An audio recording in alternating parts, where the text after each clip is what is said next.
Hey, fellow GNTers, those of us who like our spirituality with a twist. So, we're doing this series on cults. And we have today the pleasure of having on Leslie Garrett. Thanks so much for coming on, Leslie. Hello, thank you for having me. And our idea is to talk to people who maybe went through these kinds of cult experiences.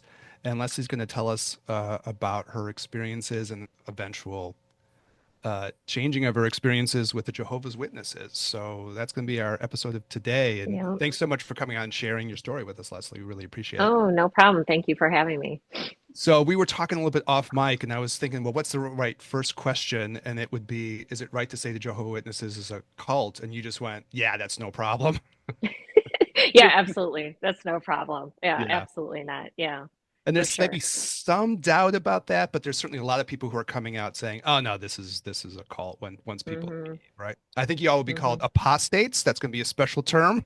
That would be me. That would, That would be a special term. There's going to be a lot of that, jargon, I think, before the end of yeah, the there's a, story. yeah, that would be what I would be considered right now. Sure. Yeah. But without, it's sort of like, where do you start with something like that? And we thought, well, maybe we'll just start just by talking a little bit about your sharing your experiences with this. You're kind of hmm explaining you got in with your family like pretty young. So maybe we'll just start there. Sure. Yeah. The witnesses did their ministry door to door. So they came to our door. I was about six, and my mom started studying with them. And, she studied, I believe for it was like maybe close to a year. And then she decided to become baptized into this organization. And my brother and I were raised basically in it. He was a little older than I was when she decided to make this switch. So it was, I think, more difficult on him because being 11 and 12, and then all of a sudden everything changes in your world. School wise, you're not allowed to do all the holidays. You're not allowed to do the birthdays, and so everything just changed. So we started, she started taking us to the weekly meetings. There was a Sunday meeting. Just out of curiosity, Leslie, was your mom hmm like kind of a searching person? Was there already religion in the family and she converted over, or was it So that's, obvious that's like an, how that? Yeah. yeah, that's an interesting question. My mom, this is my adult look back at it. My mom was raised in a very controlling family environment. So my grandparents were very controlling, and they were religious, but not overly religious. And my mom belonged to when I was a young child belonged to a community church, and we went to a community church. I do believe my mom was searching for something, whatever that might be, something to belong to. But what was interesting is she found the witnesses comfortable, and I believe that's because it's another controlling environment. You go from something that you're raised as, and it's familiar, right? And so even though you think you're making your own choice and you're getting into this great community, it's very, very controlling. So I think that was my mom's basis with subconsciously not knowing that. Yeah, that makes total sense. Yeah, yeah, yeah. hmm When you Yeah. look back on it, like, is there something about like what they were teaching that really spoke to her, or was it more just like the sort of like the psychological familiarity kind of thing that you're talking about, or was there? I think there was definitely a psychological familiarity for her. That was number one. Number two, the witnesses, they are very biblically based. So, I mean, we studied the Bible back and forth, left and right, all the time. It was their interpretation of certain scriptures, but it was definitely biblically based, and it basically encompassed and surrounded your entire life. So if you're somebody who's trying to, she's also a very black and white person. Yeah. It's, you're talking right, wrong, good, evil. There isn't any gray in her life, and I feel that the witnesses encompass that. It's very black and white, very good versus evil, very right versus wrong. There is no room for that gray area. That took me a long time to understand that life is is, mostly gray. And you have to, figure that out. But yes, I think that was one of, and she's still like that. She's still very black and white. I was wondering about that like sense of certainty, right? It almost sounds like, Hmm. that's the feeling. It gives you this real certain feeling in a way Sure. There's full also of a doubts, right? superiority complex that goes with that. We are the chosen people. We are correct. We are the right. Everybody else in the world is considered worldly. Whomever's not a non-believer, and they don't see the light, they don't see the truth, and we do. And so there's very much of that superiority complex that I think goes along with that. Yeah, yeah, yeah.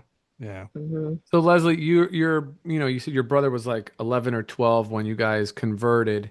Right. Say a little because I don't, I mean, maybe I'm sure some of the audience is familiar with this. Maybe they had somebody in school or somebody they know, but Hmm. say a little bit about, if you can, about what the kind of general beliefs are, and then how does that impact your life, especially growing up? Because I think as adults, we're not having birthday parties or dressing up too much for Halloween at our workplace, but in school, you'd go through all of those, little mini Sure. holidays. And I had a friend of mine who was a witness as a child, and his childhood was infinitely different than every other person who he was sitting next Yeah. to in class. It's a very different thing. So if you would maybe speak from your experience, plus, what you also just know in general. Sure, sure. The holidays were all lumped into basically one belief of they were pagan. That's what they believed, that they came from a pagan origin, so they didn't want to follow anything that would be pagan oriented. Uh, Also, we were not allowed to stand for the Pledge of Allegiance or vote or serve in the military or pledge your allegiance to anything but God. So that was also not allowed. So the holidays and the birthday parties were all kind of lumped into one thing. They added things that were not allowed during that time. You weren't allowed to. I couldn't go to school dances.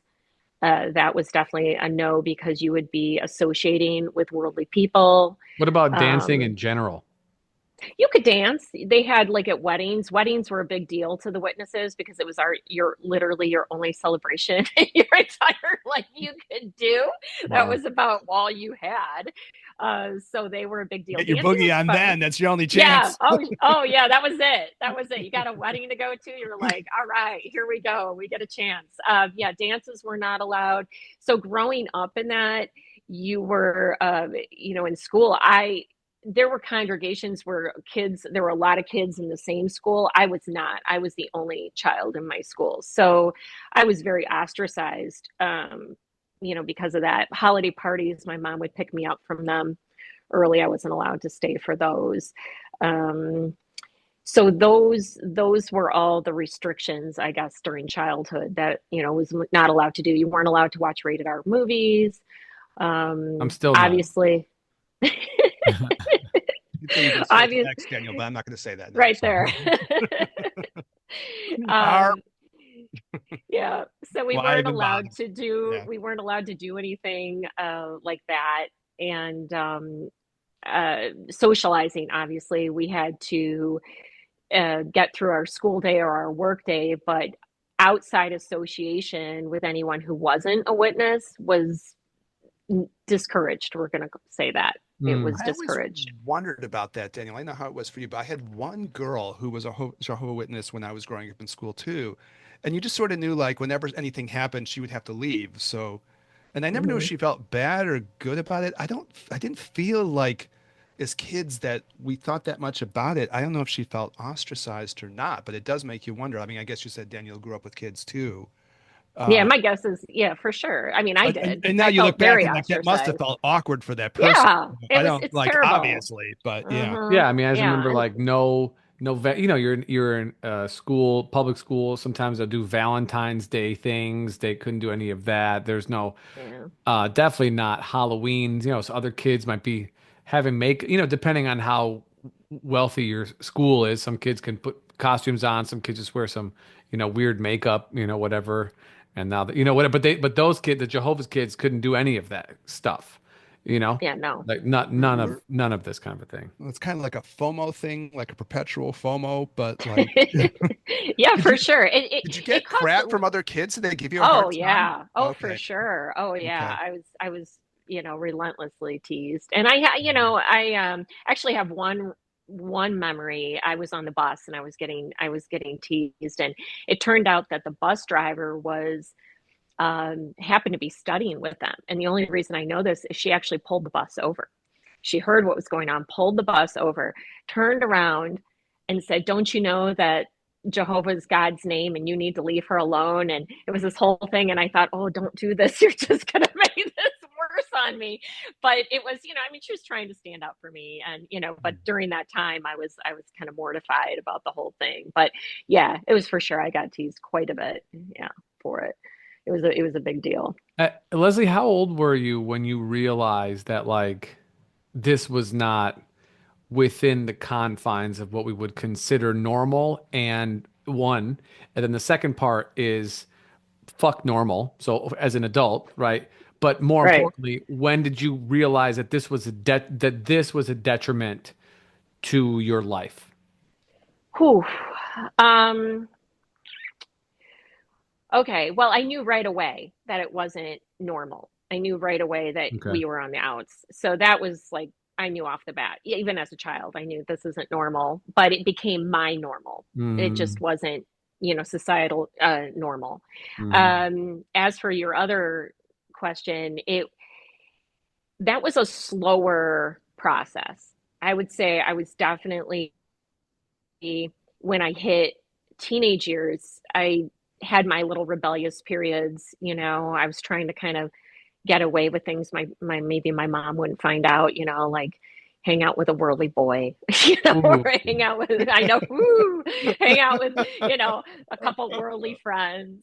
And but it was this constant battle within myself. I think I always knew that. It was a constant battle within myself of, well, I have to do the right thing.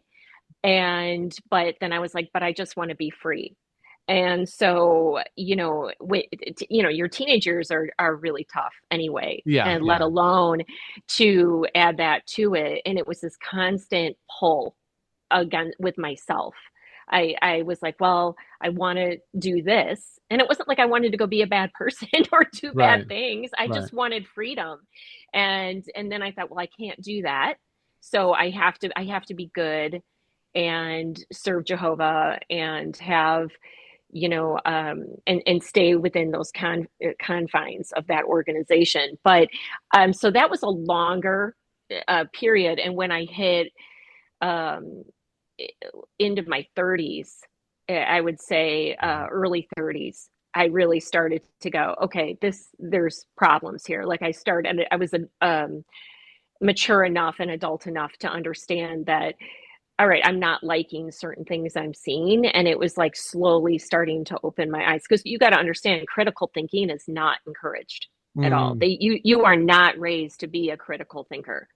So that took me a while to be able to go, it's okay to start thinking these ways. And I started to see I think the first thing I saw that was really a big deal actually was the political system within the organization. That was a big deal, like how your family was set up.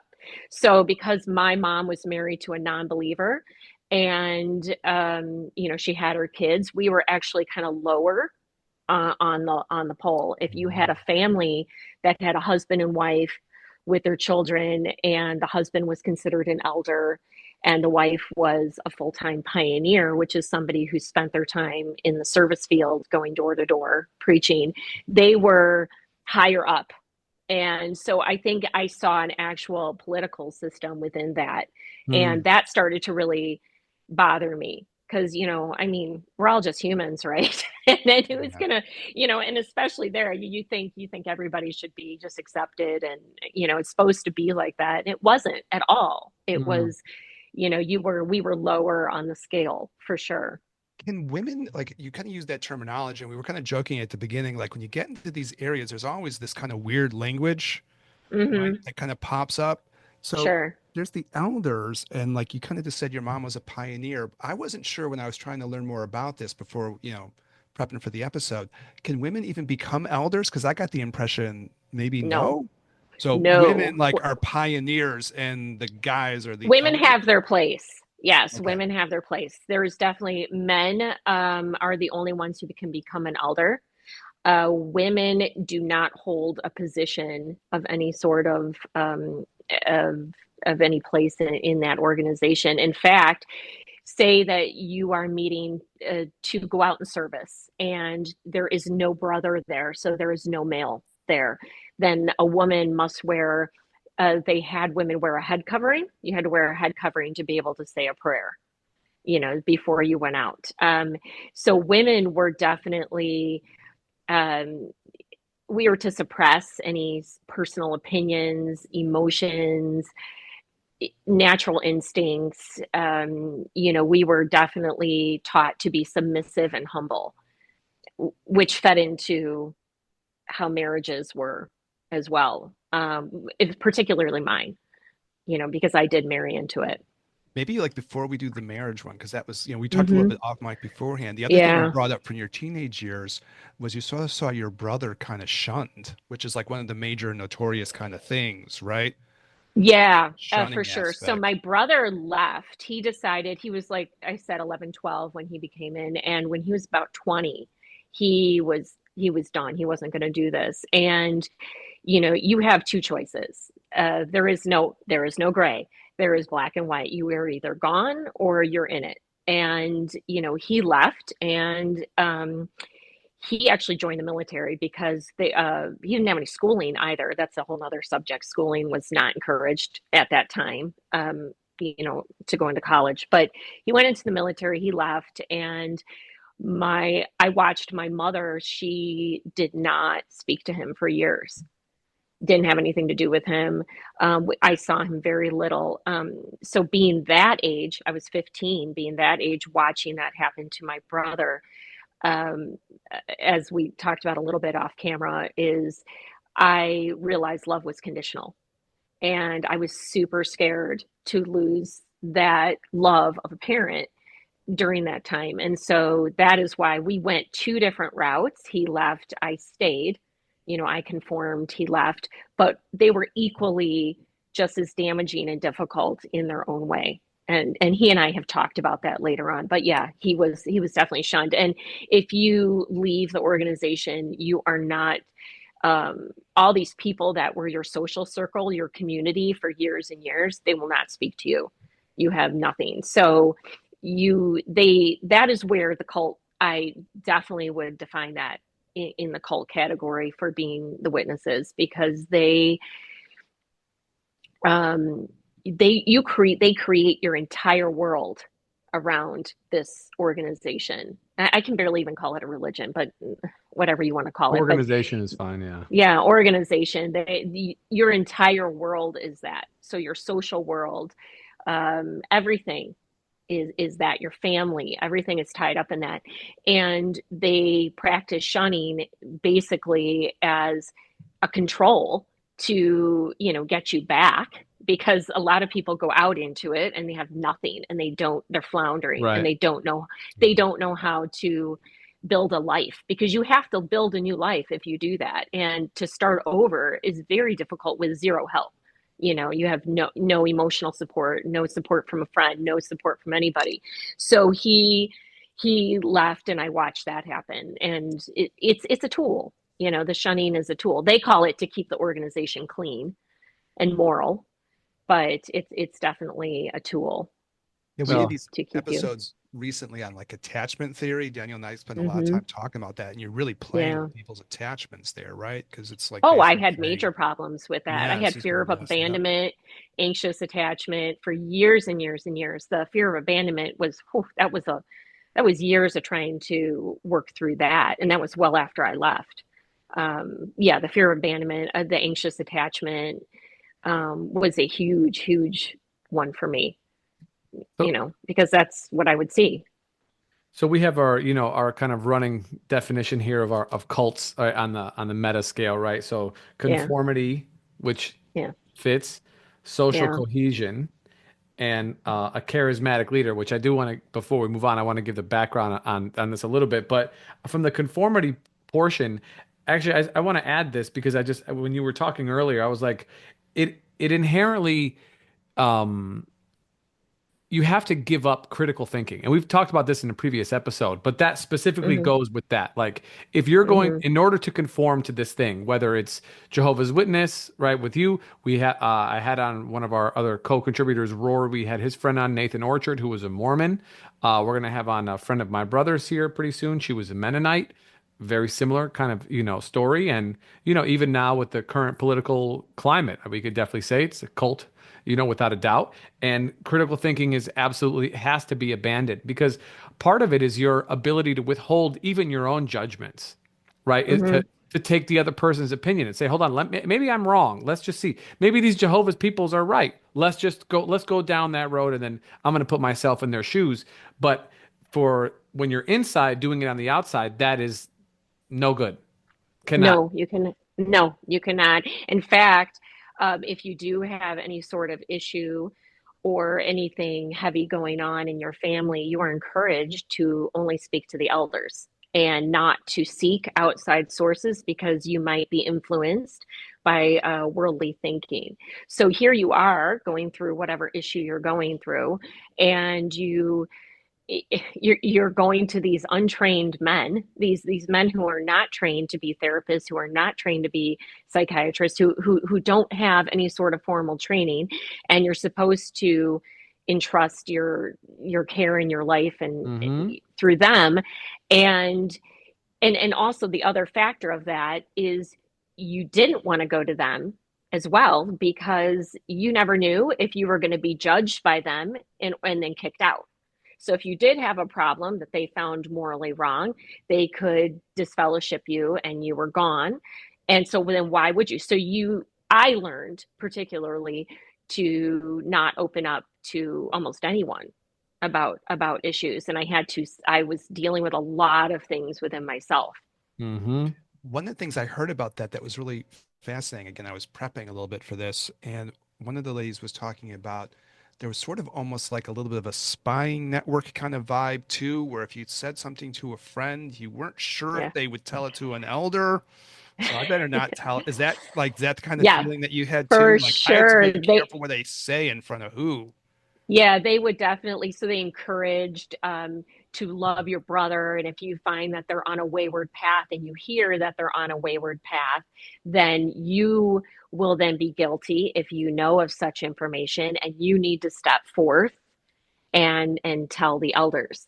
So you found I found a couple groups where you had like the quote, oh gosh, Snitches get stitches. That's the. the bad group in the Jehovah's Witnesses, right? You have that bad group that you could go and we would party and do a couple things. We had our So these limits, are like but Jehovah Witnesses, bad girls and bad yeah, boys. yeah, you had your little group, you found it, and then but you knew who were the ones that would tell on you, so you knew not to trust them.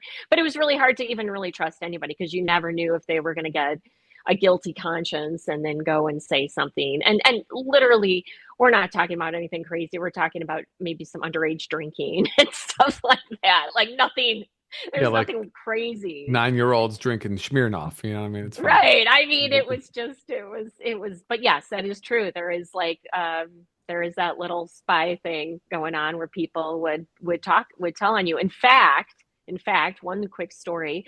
My girlfriend and I think I think I was like 16 and she was maybe 15. And we went up to Kenosha to a skate demo where like they had the skateboarders at the time, right? So you're talking 89.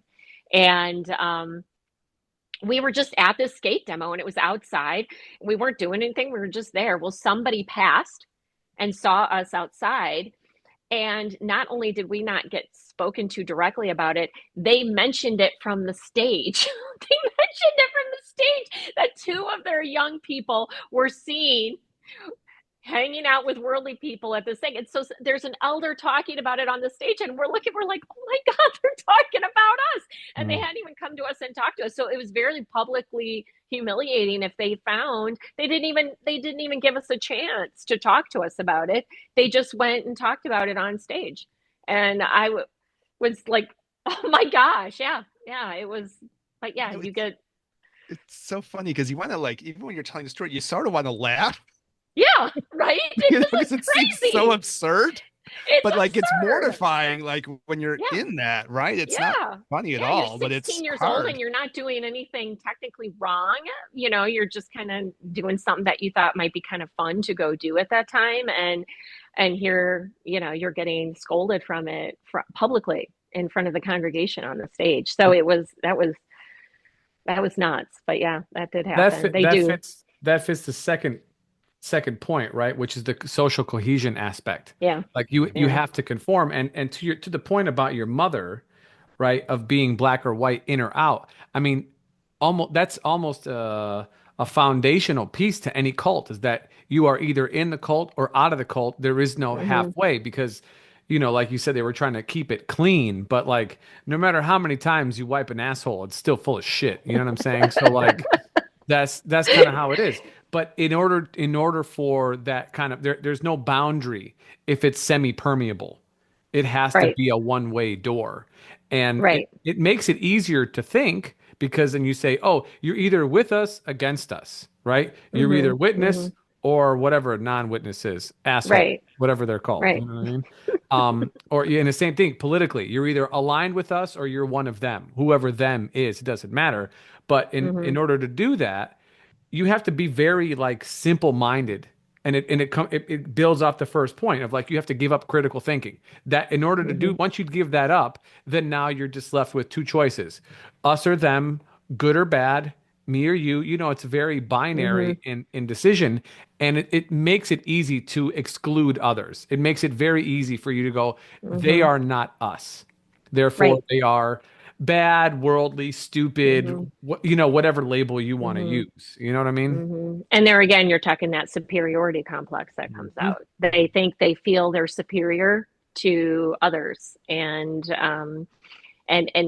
you know, and they're in the antithesis of it's the antithesis of what you should be. I mean, if you're going to be this loving organization and we welcome everybody in, and we want to help save everybody, but it wasn't. It was like you have to do this, and we are the truth. We are the light. Leslie, before we move on, and Eric, you guys brought this up earlier, so I'd like for you to touch on it before we kind of move to kind of like how Leslie's breaking out of this, thing for her or whatever else she wants to talk about. I got a But little follow up on the like her brother situation too, but I'll catch it in a yeah, second. so just like so the last part, and we haven't gotten to this in our own episodes, which is probably what we do next, but the last portion that we've kind of been using as our working definition for cults is this charismatic leader. And Hmm. I don't think, I mean, I certainly didn't know about the witnesses piece of this, the kind of this charismatic leader individual that Eric mentioned earlier. So, if you guys would enlighten me and our listening and watching audience onto this part of the Jehovah's Witness, that'd be good. Yeah, I can't. I mean, I remember that hearing the dude's name, but like, what was it, Leslie? Again, Yeah, who's so the founder? originally the founder was a gentleman named Charles Taze Russell, and it Yeah, was in the late 1800s. And so there was originally, and he called them the Bible students. They weren't called Jehovah's Witnesses at that point, but he was the original founder of it. And then after he passed, it went to, oh, I want to say his name was Rutherford. It was another man who took over, and his name was Joseph Rutherford, and he took over. And then it went to a gentleman named Nathan Knorr, I believe. So it's almost Nathan like a Knorr, lineage of like it patriarchs or was of, something yeah, was happening. patriarchs. Yeah, But after Knorr is when it got interesting because there wasn't that single leader anymore. After Knorr, it became what they call the governing body. So it was a small group of men that said they receive the information through the Holy Spirit, through Jesus. They said they receive it from God through Jesus Christ, through his Holy Spirit. And so they became, so it is no longer a person, it's a group. I want to say it's small. I it's like maybe 8 to 10, men in this group. And so they are the governing body, and what they say is what you need to follow and listen to. Also, if they are wrong, which they have been about certain things, Wrong. They're never um, wrong. when they're wrong or there needs to be a course correction, you just have to accept it, and they just go, well, that's you know that's not what Jehovah wanted. We're going to go this way. And so it's the governing body. So it isn't technically a charismatic leader anymore, but then it goes down into, they break everything down into, I talked about the elders, but then there's the circuit overseer who is higher than the elders. And then there's the district overseer who's higher than him. And so when these men would come in to say the circuit overseer was in town and he was going to come into your congregation, oh, everybody showed up that day, to the Kingdom Hall. Everybody was on their best behavior. Everybody's going out in service and greeting everybody. And it was all just, I think that bothered me. And that was another factor that really bothered me. And I was like, okay, so, you're going to put on your smiley, perfect face for this man who comes in, and it's not supposed to be like that. But No yeah, so hanging it's out the in the governing. skate park that weekend, Leslie. Don't No skate out. hanging out in the No. skate park when the Circuit District guy Yep, is can't do around. that. No, can't Yep, get caught at the can't do skate park. that. I gotta wear my below the knee dress and go out, and Now, that all was a those big thing men, too, dress code. all those men were uncircumcised, or is that not a requirement? No, that was never a topic on that. Okay. There was All right. nothing that Well, was ever, no, that was never, you could be one way or the other on that. That was It's, one thing that was not controlled. it's Hmm. actually in the anthropological conversations, we have sort of a friend of the show we reference, one Ryan Davenport, our anthropologist, and he kind of says, well, a Uh-huh. lot of this religion stuff starts with like the charismatic leader, and then Yeah, eventually it becomes like a hierarchy organization. right. And at that point, you're like, well, okay, well, guess we'll call that a religion. Shrug, Yeah. but it starts in something that's usually some charismatic person. Daniel and I have been trying to like play around with like how does this grow and develop, right? And it seems to be Hmm. like the anthropological story of that too. Ryan Right. will I say think when something it like gets all large religion enough. starts as cults or something, right? And then they kind of get, Right. Yeah, because yeah, it starts with one person, right, who's starting yeah. this whole thing, and then it grows into, I think as it grows and picks up momentum and speed and gets bigger and bigger, you lose that one person and you get into this. At least that's how it is with witnesses in my experience. Maybe before we go and do, because I am curious, like we'll go through like the beliefs and all that kind of stuff and Hmm. hear how you, I'm curious like what it felt like to, the marriage aspect that you brought up earlier too. But Yeah. I just with your brother, it's one of the things that hit me when we were talking a little bit off mic. So I guess I had two thoughts. Did your brother try to encourage you to leave too, or did you keep a relation with him? And the other part that's kind of funny when you were telling it was like, okay, it was okay that your dad wasn't a member, but you had to like shun your brother, I guess, because Hmm. his leaving was worse than your dad never participating in the first place. Well, there's a difference. So my dad never became baptized into the organization, and my brother did. And there was a lot of pressure to get baptized when you hit about early teens, or there's a lot of pressure from different members of the congregation to get baptized. When are you going to get baptized? It's this whole thing. And so when you get baptized, you make this commitment. And so because my brother had done that, he had made a commitment. My dad never did that. So my dad, it was still okay. He was a non-believer, but it was fine. But my brother, because he made that commitment and left, then that's when the shunning That's came in. apostate. Okay. Yeah. Yeah, and so my brother never, no, he never encouraged me. Actually, I was still a teenager when that happened, and he was just trying to figure it out and find his own way. And I think he was so lost in his own way, he didn't have any support. I mean, nothing, So he was, building everything from scratch and trying to figure it out as a 20-year-old. And so no, we didn't have much of a relationship.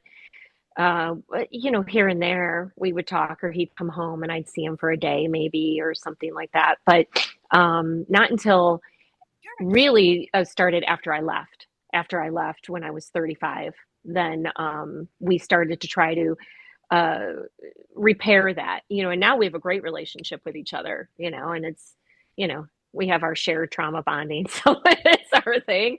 But we have a great relationship now, and we've talked all about it, and he knows I went through just as a hard time as he went through, just like I said, different ways, different aspects. Yeah. Well, maybe like the other part, Daniel, if it's cool with you, is like, Yeah. so at what age did you sort of get married? And was that's a kind of a deep commitment, not only to a person, but now you're committing to Right. Hmm. life, right? Yeah, yeah, that's interesting. That's very interesting. So most witnesses, so there is no sex allowed prior to marriage. All right. So that is a disfellowshipping act, to do that. So most witnesses get married very, very young. At So like you're talking 18, 14. 18, like 18, okay, like 18, 19, 20. They get married very young into these marriages when you're just a kid. You don't even know yourself, and you're making this commitment, and it's because they didn't want to commit a sin and then put their life in jeopardy of Yeah. that's a whole other subject of Armageddon, but putting your life in jeopardy. So they um yeah, so they got married very young. And you also have to think too, you want to talk about your dating pool being small. Okay, so you have like six guys from which to choose from, like which one am I going to pick? You have like this small circle. And I was actually 23 when I got married. So I was a little, I know, I was like an old lady, right? So I was older. And I got married, and I thought at the time I was doing the right thing, and I was pleasing, it's that people pleasing idea. And I was pleasing God and pleasing my family and pleasing, and it wasn't like I didn't love him. I loved him, and he gave me two wonderful children, but it was not a great marriage. It was not in any sort of aspects. There was a lot of issues with that. In But many yes, I was. I'm sorry. in No, go many ahead. Orthodox religion, any orthodoxy aspect of religion, they encourage marriage at a very young age. So that's not just Hmm. Jehovah's Witness, but that's in, Right. that's for multitude of reasons. One is because Hmm. the people are young and horny, and that can cause them Yeah. to, engage Yeah. in the nasty, if you will, want to call Right. it that. Right. But also when you're that young and horny, you're also very fertile. So Right. somebody could be, by the time they're 23 or 24, strapped Hmm. down with two or three kids. Well, Correct. you're perfect now. Now you're in this for the rest of your life now. Hmm. And that's all religions. Yeah. I'm thinking of some specific friends that I have in religions that's the case. You go out with Hmm. somebody two or three times, you're like, okay, that's good. They look good. We're going to do this thing. And then, they have a few kids, and all of a sudden now, for the rest of your life, you're probably Yeah. in this thing because you have to support your family. You're Yeah. tired from doing that. Whatever energy you have left is probably going to be to bang your old man or your old lady. Yeah. And you pay your tithes to the culture, to the tradition or whatever, and you're a useful tool for them. You're a, Hmm. you're a hamster in a wheel. So it's in your, where you grew up, but it's in many other traditions as well. It has been Hmm. for Even in like, probably a long time. It's almost a mechanism of control, really. like thinking about Well, this whole sure. thing. Oh, sorry.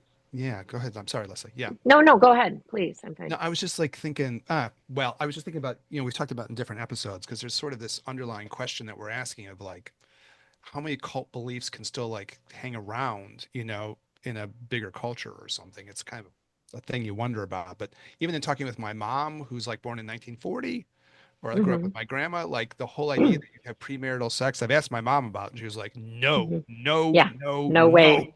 So it was like, No way. at a certain point, the culture changed, but like you were living a life that like you go back a little bit in the time machine and it would have been pretty Oh, typical for for sure. a lot of Yeah, different, yeah. right? For Yeah. sure. Yeah. You just were, it was not allowed. In fact, if you wanted to date, you were encouraged obviously to date. You had to have a chaperone.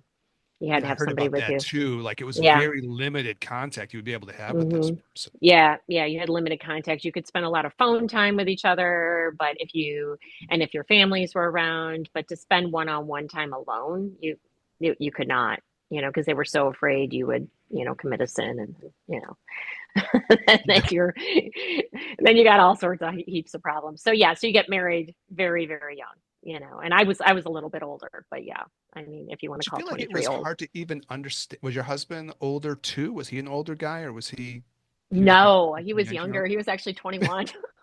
Oh, look at you, Mrs. Robinson. I know. Look at me. Look at me. Yeah, he was actually, I mean, we were just so young, and then we had our first child 3 years later or 2.5 years later. And then, we had our son, after that. So, yeah, you're just kind of, your life rolls into this whole thing and you're not Hmm. even really paying attention to what you actually want. You never stop to ask, hey, what do I actually want here? What's good for me? How do I want to build my life? Because your life is already pre-built in a certain way. Oh, yeah. Yeah. Well, yeah, you have people who are intentionally guiding horny people and they're Yeah. deciding for them, right? They're like, Hmm. here, do this thing, and then now lock yourself in this system. So, Yeah. and anyways, Was there like a kind of just a like psychological aspect? I got like a psych degree in the background. Daniel and I are both Hmm. collision, but was one of these things where like you're with this person and you have this strange feeling like I never really got to know them that well before we started Hmm. on this thing, and all of a sudden you're like, okay, now I have to figure out like who this person actually is that you're involved with, you know? Oh yeah, actually I was that was probably one of the biggest things is after we got married, I was like, what? He put on his best face during our whole dating and engagement and everything. And then after we got married, it was a big eye opener actually. And I was just supposed to listen and submit and, I had my place. And yeah, it was quite miserable for a long time. And I started. I think we talked about when I was in my mid 30s. I was married a total of 11 years, and when I would say we were about married maybe 9 years, and I started to really question, the witnesses and their teachings. And when he heard me like double thinking about that, it caused us even more problems than we already had, because he was like, how could you even do that? What do you mean you're questioning this? And, I knew then that if I wanted to change my life and I needed to do that, I was going to have to light the whole thing up and burn it and walk away. And I knew what all that meant. But that's scary. It's scary. It's your whole life you've built, and when you come out of it, you don't have anything. You're not going to have a friend. You're not going to have a support. You're doing this whole thing on your own. But I knew that it was going to be that way if I wanted to change my life in any sort of way or fashion. I was also getting physically ill when I was going to the Kingdom Hall. Believe it or not, my body was showing. Because I was, yeah, like I would get migraines, upset stomachs every time I went in. Like I was like, God, well, every time I'm here, I get a migraine, and every time I'm here, I feel nauseous and sick because I couldn't stomach what was being fed down my throat anymore. And, so I was physically getting ill from that. And it was just, I knew it was time when I knew it was time, but I knew what it was going to cost me and I knew what I had to do to get out of it. so Like what a was real, the oh, what I was what gonna was say the the Chinese medical aspect of that, Dan. You want to talk about that just for a yeah, second? go for it. Because it's kind of Hmm. fascinating because there's a whole, I mean, Right, psychologically, you call that like a somatoform disorder Yeah. or something, right? The right. emotions are repressed and they come out in these physical symptoms. I mean, Yeah. but like in the Chinese medical world, those are all kind of classic symptoms that they tie into what they would call the wood phase, and it has to do with the liver, and it's supposed Hmm. to be how the body regulates its energy and its flow. And so to get headaches and stomach aches are classic. And then Hmm. there's a kind of like in Chinese medicine, there's this theory of which emotions are connected, and this is sort of like anger and frustration Hmm. and Yeah. like unfulfilled desires sometimes is brought up, Yeah. Very and how those suppressed. things gets Yeah. repressed, and then that Hmm. all explodes out into these things. Yeah, I mean, like you obviously lived that, and probably like freedom on some level, maybe tied into, spiritually those things too. Like, did you, that desire, like I want to be free at some point or another, and that Freedom is still frustration builds. the number one thing that is important to me. If you ask me one thing that's important to me, I'm going to tell you it's my freedom. It's freedom. It's freedom to choose however I want to choose. And And I had to give myself permission though to figure out how to do that, because for a long time I didn't even give myself permission. After I left them, I was governing myself, telling myself I wasn't allowed to do that. It was so long to work through all that. It was so long. And I was suppressing my own self even after I got out, because I was like, oh, I can't do that. Like, and I still had that major people pleasing thing. And I couldn't set boundaries to save my life. I didn't know how to set a boundary. So that was all a relearning, of building, having to build a new life. I had to learn how to do all those things that I didn't know how to do. I had to give myself permission to have a choice. Like, oh, I have a choice. Wow, I have a choice. I didn't know what to do with that for a long That's time. one of the things we've been trying to talk about, I think, Daniel, too. This idea, like, if you're going to like progress, let's say psycho-spiritually, which is like one of our themes in the whole Hmm. podcast, is you have to be a free person to do it, right? Hmm. If you don't have freedom, you can't in any individual way say that you can actually progress as a person or grow, whether you want to say psychologically or psycho-spiritually. You need freedom to be able to do that. It's sort of like Oh, fundamental 100%. ingredient, right? So that's kind of like, Yeah, yeah. Anyways, yeah, it's been a big subject matter. Yeah. So yeah, for Leslie, sure. you're okay. So you left. How old were you when you left? I was 30, 35 when 35. I So you're left. 35 when Hmm. you left, and you had Hmm. said that a couple years before that you were starting to question. Hmm.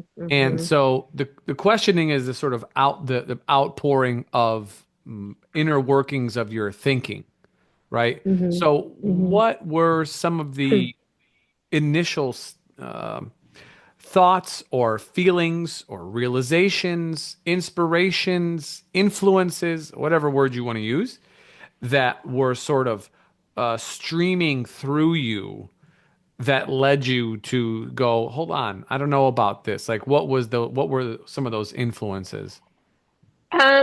Well, okay. I had, my ex-husband had some siblings. So I had a sister-in-law who was very young, and she got very ill, and she had cancer.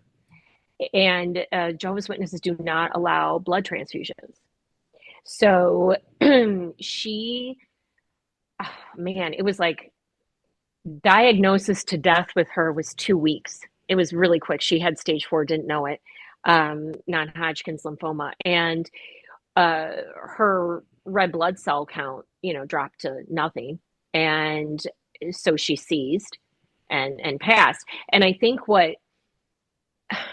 I mean, obviously she would have passed eventually anyway. I think what upset me is that she was not allowed. Your medical decisions on your own life were governed. You were not allowed to take that blood transfusion. They based it off of scripture in Acts about how God says you are to stay away from, all blood and anything with blood. And so that's what they based this on. So I think that's what really kind of ignited it. I was angry. I was angry that, and everybody was like, oh, she died faithful, she died faithful. And I was like, what? What do you mean? Who gives a Like, fuck? who gives a fuck if she died faithful? She didn't have a choice. I mean, she had a choice. She could have taken it, but what would have happened to her? That's what I mean. It's like all these. So she didn't. Her choice wasn't even allowed, and I think that's what initially started it. I was like, wait a minute. Why do they get to tell me what I get to do with my body as well, and what happens to me if I'm in a health situation? And so that was the beginning. And I think there was just, which I find in any religion, but there was so much hypocrisy. There was so much hypocrisy in the organization, and there was just, I just wasn't able to. I was starting to really see it and stomach it, or couldn't stomach it anymore. Hence the upset stomachs. But um, that was the big one, was when she died. When she passed away, I was like, okay, like that's when I started to really question what was going on. And then I started to pay attention, just to pay attention as to what I was being fed and what was being said. And I was like, wait a minute, I just felt suffocated. Everything just felt suffocated. I didn't have My children were the other thing. That was also the big one. My children were 8 and 4 when I left. But prior to that, I remember thinking, is this really what I want to teach them? Is this really what I want? Do I want them going through what I went through and not having that choice? Do I really believe what I'm feeding them is what I want, is what I want to give them that experience? And that was probably my um, Yeah. biggest reason was my children, and I saw them and I was like, I cannot let my daughter see that this is okay to have a marriage this way, and this is how a marriage is to be modeled, and a partnership, because there was no partnership. And those were the big things, impetus for me to get out and leave. I'm like, I can't do to my kids what was done to me and controlled and shoved down my throat. And I just couldn't do it. I wanted them to be able to have the life that I wanted, that I had desired. And so, I mean, to this day, I think they're both very happy that, I left, and they've both thanked me. They have both thanked me because they both have said, wow, our lives would be completely different. I said, yeah, it would be completely different. And if that's the one gift I can give to them, that I was able to give them the freedom to choose, and if all that, leave me out of it. But if I could give that give that gift to them, that was the most rewarding thing. Thanks, Leslie. That's like really powerful, actually. Hmm. Yeah. Thanks for sharing. That's like, I mean, like I have two kids too, and yeah, Hmm. I could just imagine that feeling like of going, okay, I better look really deeply of like, this is what I Yeah. want to pass on.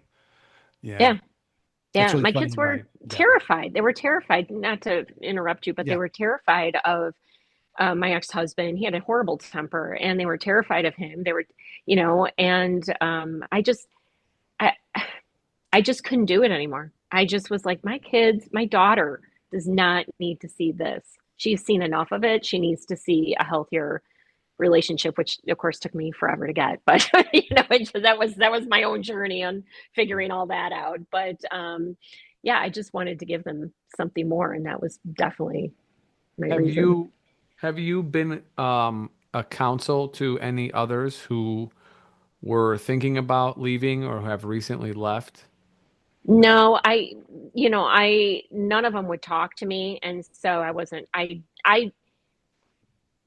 Nobody ever came out to me and said, hey, I'm thinking of leaving.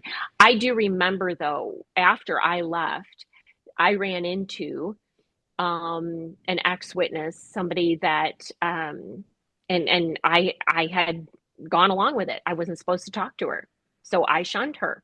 I shunned this person because she left, and I ran into her, and I had left at a gym. I was working out and ran into, and I went up to her and I apologized, and I told her I was so sorry that I treated her that way. And she goes, "Oh, Leslie, you were just doing what, they all did." And I said, "I know, but and I feel deeply terrible for doing that to you when you just the same thing. She just wanted to be free of what happened." So, um, I am in touch with a couple ex-witnesses, that I grew up with that are no longer witnesses. We're in touch, and I think whenever I'm going through anything, because as Daniel knows, like, this is a layering process, and you think you deal with everything and you wrap it up, but once it unlayers, another layer pops up, and you're like, oh shit, I thought I dealt with that, and now I'm not. um I will reach out to them and be like, hey, this is how I'm feeling, because they're the ones who totally get it. Like, you guys Mm, can all, people can conceptualize what sure. it was, or, obviously, because you didn't have the same experience. But when you have that experience, sometimes those are your people who you need to rely Mm, on and go to. So hmm. I do have them. I do, here and there. I have a couple people that I'll talk to, like, hey, I'm going through this thing, and it's freaking me out. I'm still going through stuff, and yeah. So no, but I never like was a counsel to anyone. Nobody reached out to me, and I wasn't gonna try to pull anyone away. Obviously, it's Right. their own choice. It's kind of wild. It sounds like what was happening was that you not only had to like end your relationship with this group, but you also had to like dissolve a marriage and a family that Hmm. was all happening like All at in once. one pow. Yeah. Hmm. Yep, all at once, light it on fire. Like I said, you gotta light it on fire because you just know that you have to start from scratch. But at that point, I just didn't care anymore. I didn't know how I was going to do it. I just went, well, I don't know how I'm going to do this, but I'm going to figure this out. And the kicker is my mom, when I told her I was leaving and I was divorcing, my ex-husband, she was like, okay, I'll still support you. She still supported me, and I was like, what? What do you do? What? I went through all this, and you're still going to support me. So she still spoke to me and talked to me. And then the kicker was about 2 years after I left, she decided to leave, and oh man, was I mad. Oh yeah, that took like years to try to like not be angry about that. I was even more mad because we went through 30 years of all that, and then she decides, oh yeah, I guess you're right, Les, I'm gonna leave. And I was like, oh my God. Yeah, I but was like, oh, what if you were her inspiration? I could have been, but at the time I didn't view that, but I'm Mm. sure that's how she viewed it, as wow, like I guess Leslie, I was pointing out things that I saw, like we had conversations, so I Mhm. I could view it like that, but I was at the time, you're just angry. I was Right, just yeah. angry about it, and that took some therapy to get through, And and but you find, your brother had been out for how long at that point when you were out? oh, 15 years. And were you in 15. contact with him that whole time? Mm-mm, not really. Very little. Mm. Very, very little. We had very little contact. But once I was out, even after that, I think it just took us time. There was Right. a lot of forgiveness that needed to happen, and a lot of layers that needed to be worked through of feelings, and to sit down and have some conversations, and Hmm. you know, now we have a wonderful relationship, but it took some time to get One of there. the things that I've heard about like people leaving, these kinds of situations, because we've been researching this a little bit, was Hmm. like a lot of times what will happen for people, there'll be someone else, like what happened between you and your mom. All of a sudden, you're the person going, hey, what about this or what about that? And they can Yeah. feel the questioning, and they can also feel like there's a social bonding there, and then the attachment things don't feel so bad because I have other people to attach to. But it almost sounds like, were you doing this solo? Or did you have other people that were kind of like, I don't know, like compatriots, for whatever better word with that? Maybe I said that wrong.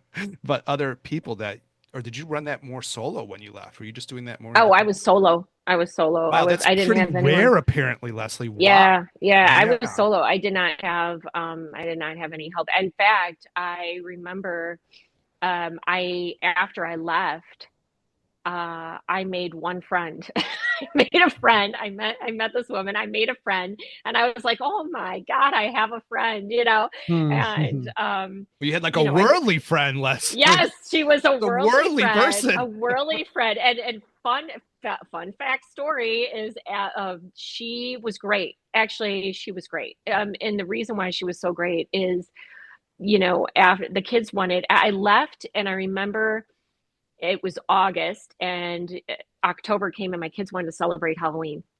And I was at Target, and they wanted to go down the Halloween aisle, and I was like, I literally couldn't breathe because 30 years of tapes are in my head, and I was like frozen. And I called my friend, my one friend, and she goes, "Which Target are you at?" And I told her, and she said, "I'm coming. I'll come." And she came to Target and walked down the aisles with the Halloween costumes for my kids and helped them pick out a outfit. And I was like, it was crazy. And they wanted to do all the stuff that we, hadn't been doing. And so I wanted to give them that experience, and it was fine. But man, it was a lot to take. I was like shaking in my boots just at a stinking Target just to go down the aisle, the Halloween Leslie, aisle.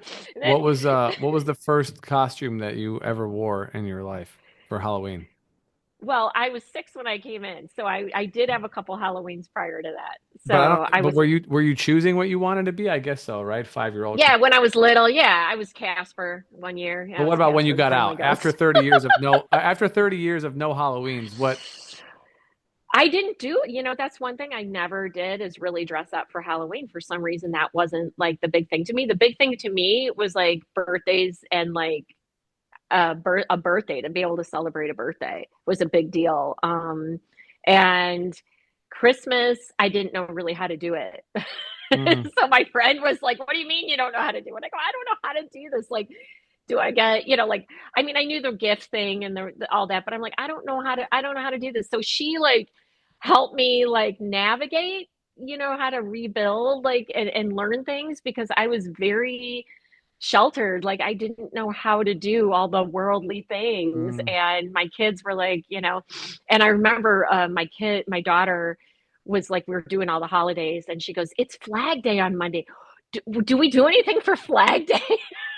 I remember going, "Oh man, I created this monster." But yeah, so it was, yeah, so I remember it was just a rebuilding of that because I had so many years of tapes in my head of what was wrong. And, it was, but yeah, I did it myself. I was just like, okay, I'm gonna do this. And I was scared. I was scared shitless in a Mm. lot of levels. I was really scared. And, Super bold.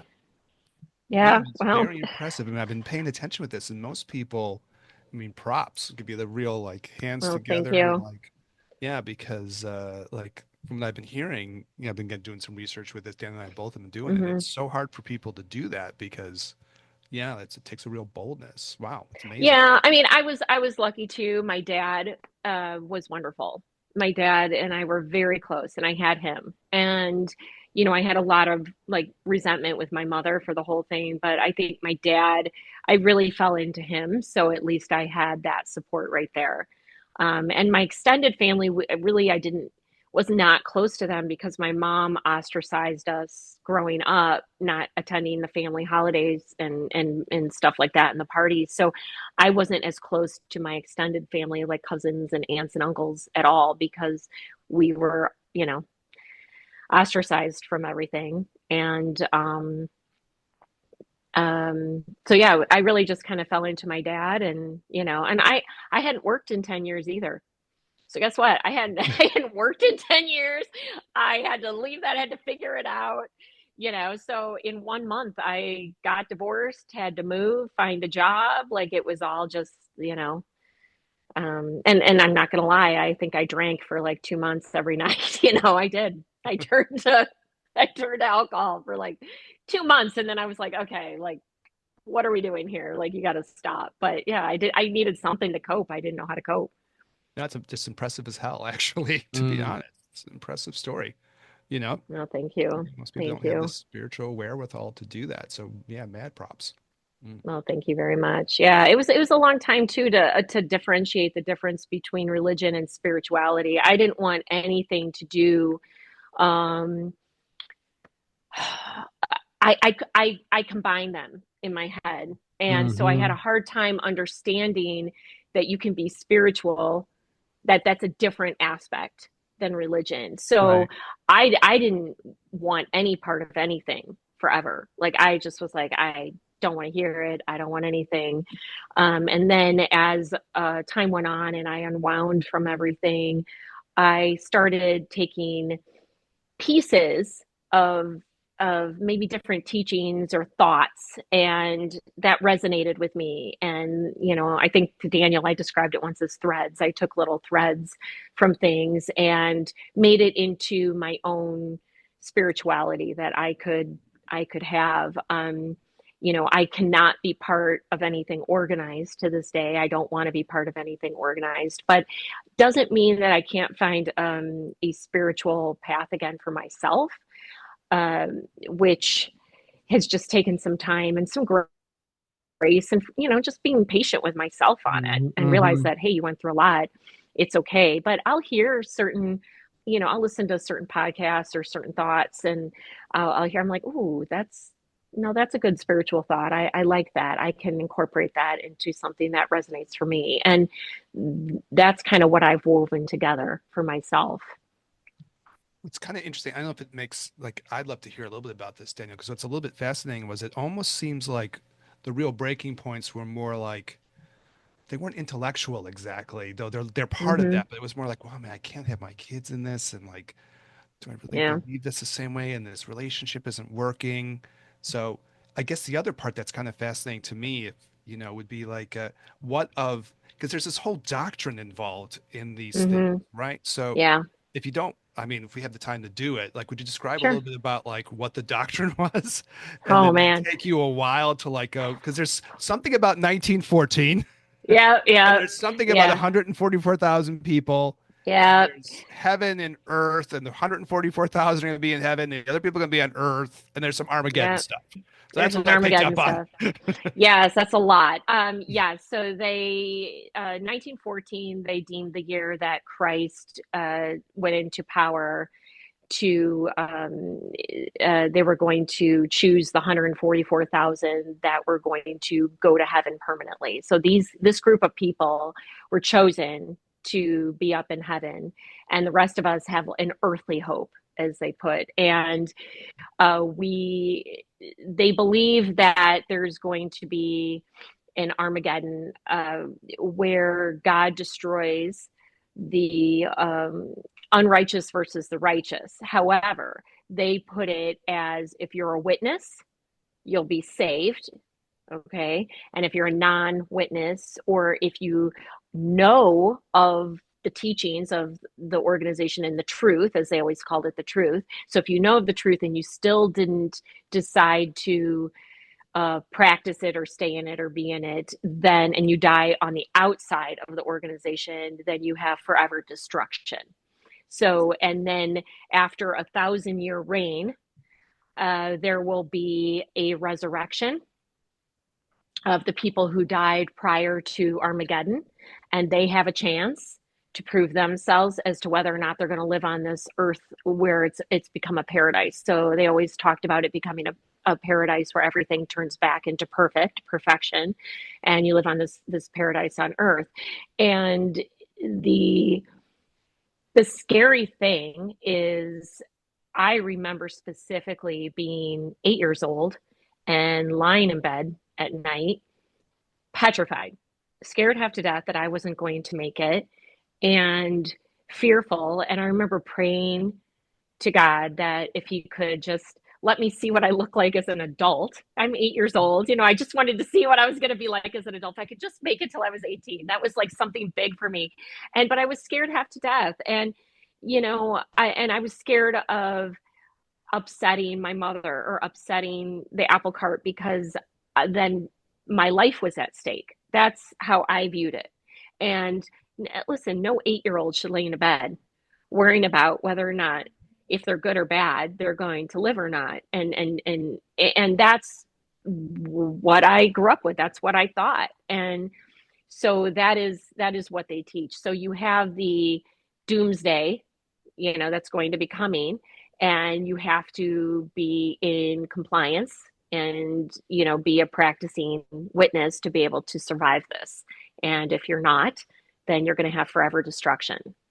And, So you're laying in bed at 8 thinking, wow, man, I'm going to get forever destructed mhm. potentially. Yep. Yeah. 8 years old. Okay. Yeah, I was Mhm. scared. And they had a lot of books and illustrations. So you had, it was called My Book of Bible Stories, and it was for kids.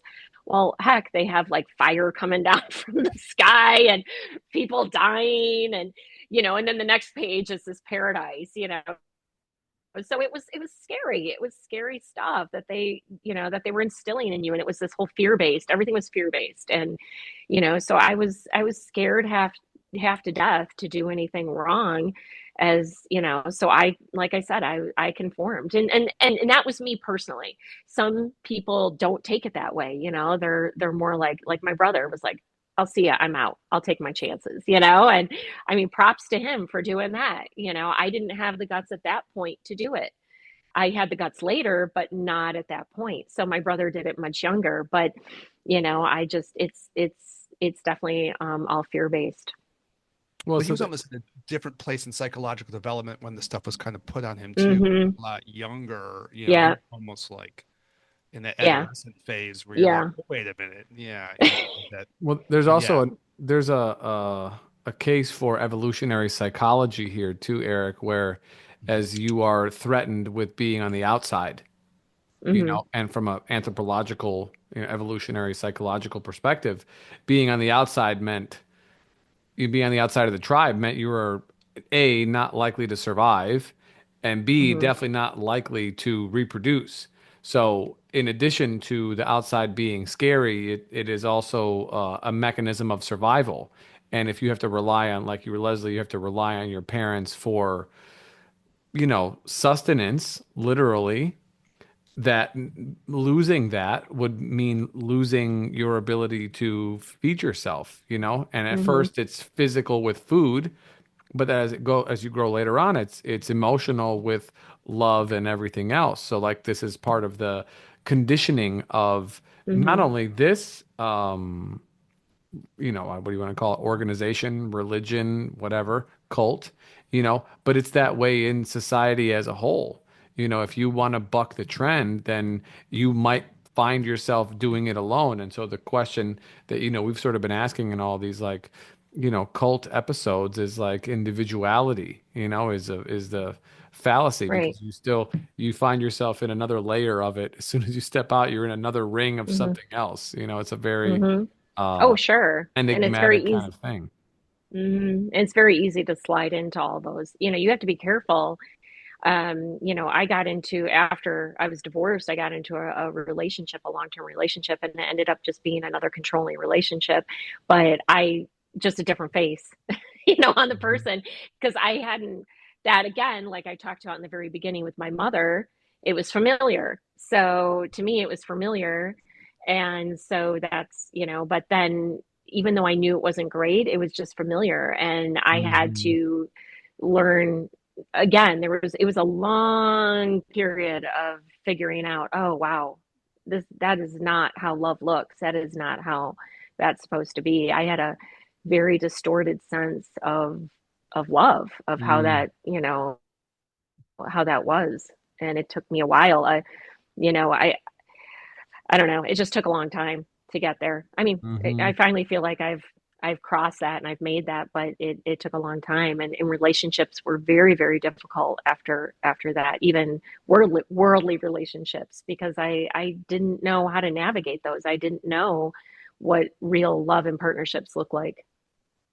It's almost like a psychological and emotional part of like taking apart the things that you learned and sort of finding Hmm. your truer self Refining, within yeah, that or something. Mhm. I was curious Mhm. yeah. about the intellectual part of it because there's an emotional part to it, and also like with these ideas, like did Hmm. they dissolve over time? You're like, well, you know what? I don't believe in the 144,000 and the this and the that. I think, Like, yeah, is I that think it just like they just dissolved over a period of time. Um, that's still that's still hard for me. I don't know what I can say I believe out of it and what I don't believe or what I resonate. I know there's things I don't believe out of it, and I know there's things that I'm like that could, I wouldn't say like everything they thought or everything they taught was wrong. It has always like a little thread of something in it, but I would say the majority of it, yeah, I would say I don't agree with the doctrine obviously anymore, but there's still like maybe some threads there that are still left over that I still question in myself, like, hey, do I really feel like that still resonates with me or not? And it's a layering. That's all I can tell you. Like one thing sheds away and maybe replace it with a new thought or a new idea, and it's just a peeling of layers, and that includes the doctrine. Because that's been in you when as a child. That's a long time to figure that out. Mhm. Mhm. yeah, there's a scholar of religion I kind of like, Bart Ehrman, and he was like became born again, like evangelical Christian in his like I guess his Hmm. teens or something. And it's interesting to hear him talk about it because for him it was I guess kind of intellectual. He Hmm. eventually got to this point where it was like he tells this story of like writing a paper where he was trying to defend biblical infallibility. and he wrote it for this like a biblical scholar class he was Hmm. taking. He was already in grad school maybe at that point, and then his professor read the whole thing, and in the end he just said like, well, maybe like Matt, whoever wrote Matthew just got this wrong, and that was the Hmm. comments of like the whole essay, and he just went crack, and everything started to crack. And he was Cracking, like, yeah. maybe they did just get it wrong, you know. Maybe they I was just just got it wrong. Yeah. maybe And I just think got it's all it wrong. interpretation. Like there's so much Yeah. interpretation, different interpretation of the same. You can go to different religions and see the same scripture and they all have different interpretations of it. So it's like which one do you feel Right. is Well, it's right on that? I not even in its original language. I mean, yeah. we're Yeah. talking. Yeah. So Yeah. So you can't go yeah. ahead. No, for him it was very like intellectual, but he didn't have Hmm. kids. He was a younger guy. Yeah. You like Yeah, I think you it's started to say like, well, different. wait a minute, I can't have my kids in my life. What am I doing Yeah, with I this? think it's Yeah. different for different people. Yeah. Like one of the ex-witnesses I speak to, it was definitely for him, it was more intellectual. Like he's like the facts just didn't line up to him. And I viewed it more of just it was more of an emotional issue with me. And now I think I look at religion or I hear an I've told this to Daniel. I have a hard time. I had a hard time walking into churches or anything like that. I would literally break out in hives for a Wow. long time. Okay. So if Yeah. I had to go to a wedding or a funeral, I knew I was gonna have red blotches on me. It just was a reaction. And just recently I had an experience with my son. My son has kind of like looked for his own faith and religion in his own way. And, I guess I wanted it stirred a lot with me, and I knew it was me, not necessarily him. And I just am like, hey, listen, like I'm all about supporting you, whatever he's in the middle of searching right now. And so I just went to see him at college and he asked me to go to church with him. And I was like, whoo, whoo, whoa, that's a big one. I need But some antihistamines and yeah, I need some something. But Xanax. Yeah. I told him, I said, I'll go with you because basically I want to see what my son's listening to and what he was interested in. But I gave myself the out. I said, if it gets too much for me, I'm going to go to the car. And he said, yeah, no problem. But I sat there and I listened and I was okay. I didn't break out in hives. Nothing happened. But all I could see up there was, to me, it was just a salesman. That's how I viewed it. It's just a salesman. I just see it up there and I saw it and I'm like, man, this is just, they're just selling. And that's how I view it, now. I just can't see it any other way. And, But you have the choice of whether you want to buy it or not. yeah. And that's what, and it was interesting. I told Daniel, I was like, I had a moment where it was all coming up and I was feeling very, um, overwhelmed for a second. And I actually talked to myself as like being an adult to a little kid and said, hey, you're safe, and you have a choice here. You have freedom and you have a choice. So you can walk out, or you can stay here and see what's going on. And, and after I did that for myself and kind of went into the parent, child mode and did that, I was like, all right, I'm okay. And then I was fine for the rest of the time. I didn't have that overwhelming feeling. Once I told myself, hey, you're safe, Les, like it's okay, you're safe. But yeah, my kids are kind of finding their own path in their own way. And, I let them kind of with guidance, maybe, I try to still continue to guide them, but they also have to have their own freedoms and beliefs. And, I might not resonate with them. And I told my son, I go, hey, this is not for me. And he said, I know. And we had a long talk about it afterwards. So, it's okay. And maybe the thing in the end, though, like what you were saying, though, if you're sitting there going, what is this person selling? That might be a good question that everyone should ask. Yeah. Yeah. You What know are what I you mean? selling? What are you selling? Like a lot of times in life, we should be asking that question. So, I mean, Yeah. there's a Yeah. wisdom in that. That's Yeah. learned from Yeah. experience of like, if more people maybe would ask, like, wait a minute, what the fuck are they trying to sell here? Maybe you get Yeah. That's more the of the less question. less chicanery going on in Well, Yeah. the they get world, based right? up in everybody gets built up in the emotion of it, right? So that's the biggest thing is they take the emotion of where you are and they build on that and they build on that. And that's where I see a lot of it happen. It's based on emotion.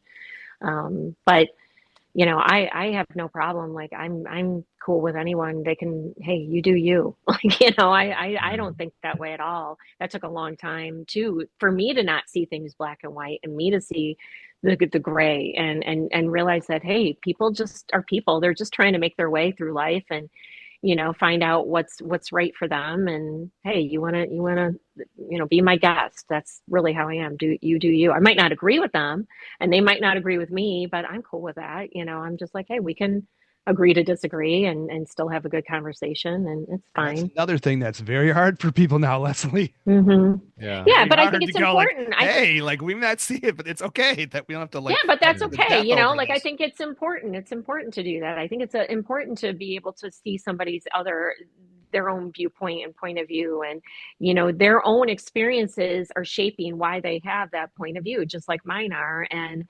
I that's how I view it. I just view it like, everybody is going to do their own thing, and what is this? We're all just here in life trying to get by and get through the human experience and enjoy it.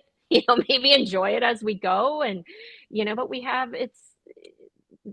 people have that freedom to do. If I want freedom, who am I to not give it to somebody else and not Oh, allow that's somebody? that's That's wise that too. that is Yeah, and that yeah, and I think that's a good place to call it right there. I think yeah. that's a high note. So, Leslie, I want to give you the opportunity for, the 5% of people who are still listening to the very end, because that number is small. You know what I'm saying? Attention spans are short. Yeah, Thank you, TikTok, and thank yeah, you, advertisers, over the last, I don't know, 40 years or so, doing yeah. commercials and whatnot. But if there's something that you would like to leave with people who are maybe find themselves questioning the Hmm. the confines of the conditioning that they have been given, whether it be directly in a cult or a religion, or even from society, political ideology, whatever, scholastic, it doesn't matter, familial, cultural. There's many different boxes that we find ourselves in, but you having made the conscious choice as an adult, yes, motivated by a poor relationship and not wanting to repeat the same mistakes that were done to you to your children, you still made a conscious choice. One Hmm. that you said, I'm going to change the trajectory of my life. And in order to do that, I am willing to give everything up in order to do that, right? Hmm. That is the responsibility. Sometimes that is the responsibility of freedom. That is individuality in its essence. And to say, I am going to Hmm. do this as an individual, right? And I'm taking the responsibilities and the consequences and the rewards of all of Hmm. these choices. So, um, as somebody who has done that, and I don't think a lot of people have in this lifetime, really, which is a unique, you don't get any badges that you get to wear on your, lapel. Yeah, yeah. But it's a unique place to be in. What would you say to somebody who's listening to this who might find themselves in a similar position in their own way? Pick your pain. Either way, it's going to be painful. You Mm, have to make the choice to stay in it and deal with that pain, or have the temporary fire destruction that you're going to blow it up and deal with that pain, but then come on the other side being with it, with your new life and your new self and freedom. And I would say pick your pain, because either way you're going to go through it. mm. Either way. Yeah. That is That not would where I be it. thought you were going to go, but I like that. That Is was that good. not? You might be But a I that's follower of like Shakti or Kali if you ever go to India. no, Yeah. She's like, I'm we're sorry burning that's this the shit to way, the but ground. Yeah, fuck That's this. that's it. that's no, That's those that's the way I kick-ass live. Pick Indian your goddesses. Oh, sorry, what? But pick your pain, dude. That's how I view it. Like, either Well, way, you're gonna go through it. So, I mean, I guess, if you want me to say, hey, there'll be, I could do the flowery No, approach and you do say, hey, you. You do you. You're but that free. You're a free that was, being. yeah, that's what I would tell No, I people. love Like, you it. got to That- pick That's it. I think Like, that's for great. choose one way or the other. I'm very the, bottom line. You know that about me, Daniel. And I'm just like, Yeah. man, you got to choose it either way. Like, you're I gonna think go through your it this way, or oh sorry. I think no? your Go ahead. first Halloween costume, Leslie, might be the goddess Kali. You're just like, yeah, I'm burning this shit to the ground. We're I'm starting burning this over. shit to the ground. We're starting over. Probably. I mean, that's how I viewed it. I was like, well, I'm just gonna light it on fire and walk away. I mean, there's no Yeah. other way. So yeah, I guess, I mean, I would say if somebody is going to leave or they want to leave, definitely get into a therapist that maybe would be specialized in religious trauma would be a big one, Mm. because that would be definitely a help. And that was I definitely needed to go through therapy and different aspects of managing mental health, because it was quite a mess. After I left, I was quite a mess. I But would imagine so. yeah, I would definitely say, find somebody who specializes in that field, and that would be a good starting point. If Yeah, that's where you're gonna go with that, is go to a therapist who specializes in religious trauma that is a and very, help you very, out. very good advice. Yeah. Um, well, Leslie, thank you so much for coming on. No, thank That was you. that Thank was you. I really, appreciate really it. great, Yeah, really seriously, that great. was incredibly like articulate Oh, presentation of something. Yeah, yeah, for sure. Of Uh-huh. well, I had a Yeah. great time. Thank you guys. This is good for my healing too. And that's how course. I view it.